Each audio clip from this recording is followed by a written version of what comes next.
mengenai pemantauan pemilu dalam proses yang sedang berjalan. Yang kedua, izin Bapak merespon. Dalam konteks ini juga ternyata sahabat-sahabat pemantau punya 4 fokus pemantauan ya. Pertama soal logistik pemungutan suara, lalu kedua soal proses pemungutan suara, yang ketiga menyoroti akses penyandang disabilitas untuk memberikan hak pilihnya, juga pada proses penghitungan suara. Ini tuh ibarat kita bicara pemilu, sesungguhnya kita bicara soal esensi ini. Logistiknya harus ada, prosesnya harus tepat dan benar secara tata cara dan prosedur. Penyandang disabilitas nggak boleh dilupakan karena mereka memiliki hak yang sama dengan kita, dan penghitungan suara harus dilakukan sesuai tata cara yang semestinya. Dari catatan-catatan Bapak Ibu sekalian dari lembaga pemantau, ini nanti akan dipublikasikan bersama dengan hasil kerja pengawasan Bawaslu. Kami tadi sudah melakukan rilis di jam 11 siang tadi untuk menyampaikan hasil pengawasan Bawaslu, dan ini teman-teman pemantau juga menyampaikan laporannya. Sebagai sebuah dokumen publik, tentu hasil kerja pemantauan lembaga pemantau akan dipublikasikan secara lebih luas oleh Bawaslu. Terhadap yang berikutnya, terhadap kesimpulan dan rekomendasi yang disampaikan, memang ini menjadi hal yang perlu kita renungkan bersama-sama berdasarkan situasi yang berjalan hari ini.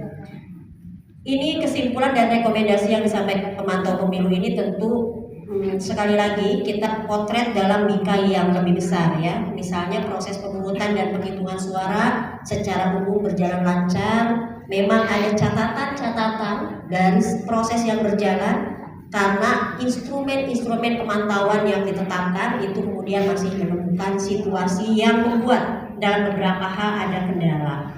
Misalnya terdapat kelengkapan pemungutan suara yang mengalami kendala karena proses hujan ya, sehingga TPS ternyata bukanya tidak tepat waktu. Nah, dalam konteks ini sahabat-sahabat pemantau, nanti kami akan coba lakukan analisa lebih dalam terhadap hasil kerja pemantauan. Tentu kami tidak punya kami tidak boleh melakukan intervensi terhadap hasil kerja pemantauan pemilu, tetapi bahan ini nanti akan menjadi bahan diskusi kami para pimpinan di Bawaslu RI untuk bisa dilihat dalam potret yang lebih besar sesuai dengan hasil kerja pengawasan Bawaslu. Jadi terima kasih sekali lagi. Mudah-mudahan ini bisa ditangkap dengan baik oleh seluruh masyarakat Indonesia. Assalamualaikum warahmatullahi wabarakatuh. Waalaikumsalam.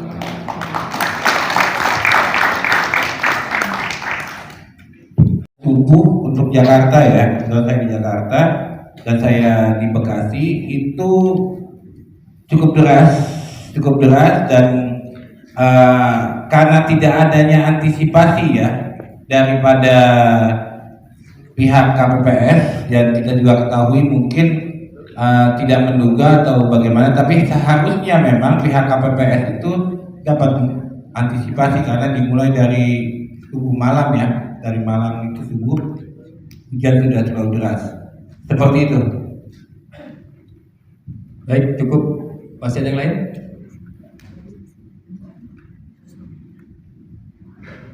Kalau memang sudah tidak ada respon lagi dari teman-teman media, saya akan persilakan kepada pimpinan Bawaslu Ibu Loli untuk merespon hasil pemantauan teman-teman. Silakan Bu Loli.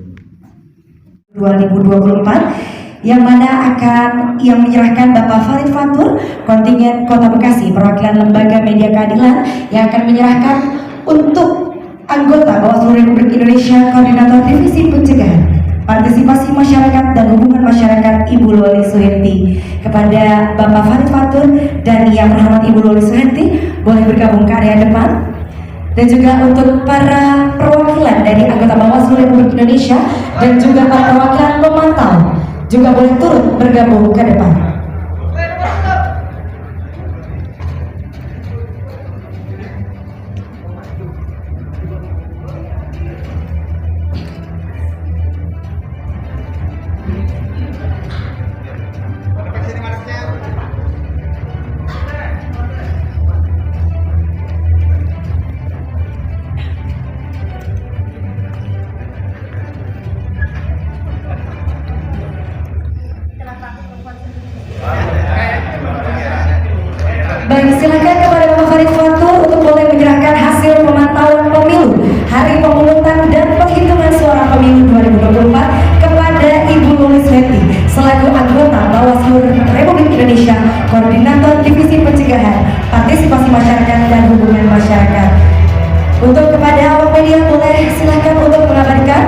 momen penyerahan hasil pemantauan tersebut.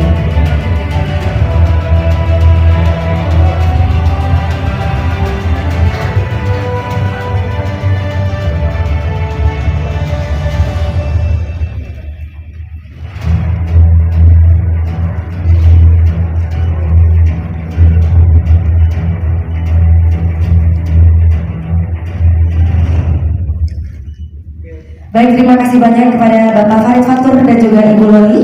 Selanjutnya kita akan mengadakan sesi foto bersama. Mohon izin kepada seluruh perwakilan dari